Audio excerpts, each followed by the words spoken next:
This is Road Notes from the Traveling Saleslady. Short reads for sales professionals on the move. Today's piece, The Hall of Fame Move in Sales, has nothing to do with talking. There is a version of a sales conversation where the rep does most of the talking. They present, they position, they handle objections, they close. This is the model most sales training is built around. It is also, increasingly, the model that produces the most friction and the least trust in a buying process, where buyers are more informed, more skeptical, and more resistant to being sold than they have ever been. The alternative is harder to teach and more powerful to execute.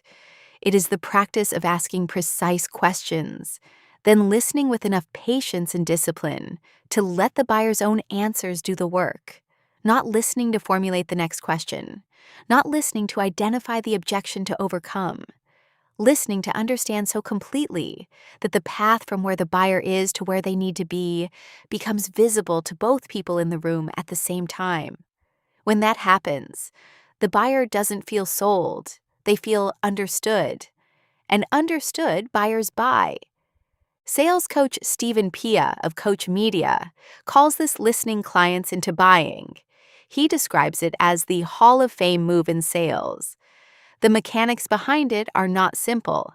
It requires a rep who is secure enough in their process to slow down, a rep who trusts that the right question, followed by genuine silence, will surface more useful information than any pitch ever could. A rep who understands that the goal of most sales meetings is not to close, but to earn the next conversation, and that the fastest path to that next conversation is making the current one worth having. Most reps talk too much, not because they don't know better, but because silence is uncomfortable, because filling space feels like progress, and because the training they received rewarded articulation over inquiry. Unlearning that takes intention.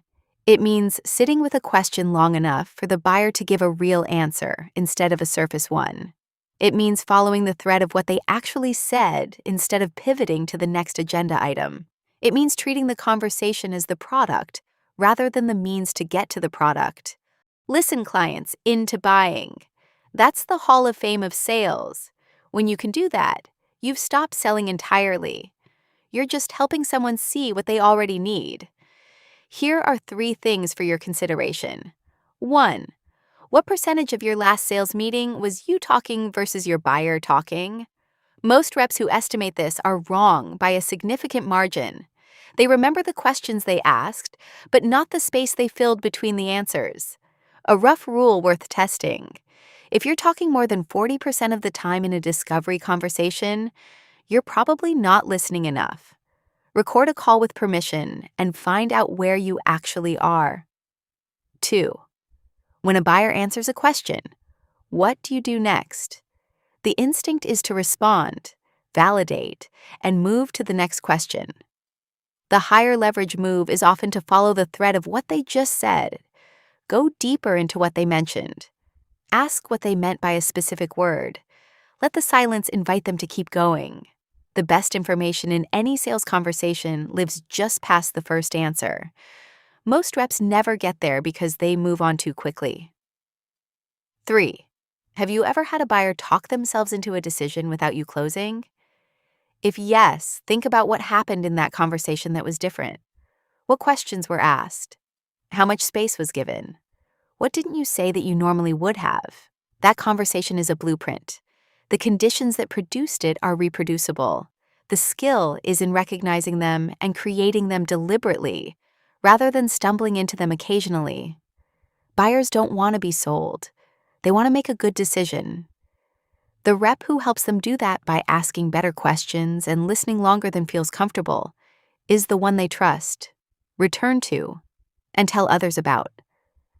That's not a closing technique. That's a career. And one more thing before you go. If you've ever felt like the odd one out in a room full of people who just don't get what it's like to be on the road, away from home, doing all of it at once, this one's for you. Bedbug in a Mug. When Mom's Away was written for the kids who miss you and for you, the traveling professional who carries a little guilt on every trip. It's a children's book about the adventure of a parent's suitcase, told from the perspective of a tiny stowaway. Grab a copy for your little ones at thetravelingsaleslady.com. That's Road Notes from the Traveling Saleslady. If this one resonated with you, the full conversation that inspired it is waiting for you on the Traveling Saleslady podcast. Find it wherever you listen. See you on the road and journey on. Road Notes is a production of the Traveling Saleslady in partnership with Brilliant Beam Media.